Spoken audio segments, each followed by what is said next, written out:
তো hello guys, কি অবস্থা তোমাদের? দেখো আজকে বৃষ্টি নামতেছে অনেক, বুঝছো? রাস্তার মাঝে দাঁড়িয়ে হাতি মুড়া দিয়ে ও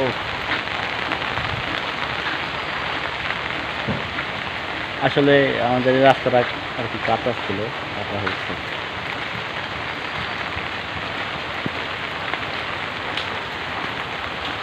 দেখতে পাচ্ছ? দেখো অনেক বৃষ্টি নামতেছে বাইরে, দেখছেন guys? কি বৃষ্টি নামতেছে, দেখেন আমাদের এখানকার ওয়েদার অস্থির। এই যে আমাদের বাসার সামনে, বাড়ির সামনে আর কি মাঠ,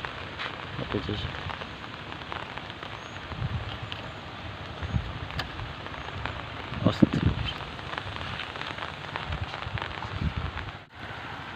সবাই ভালো থাকবেন, সুস্থ থাকবেন, আল্লাহ হাফেজ।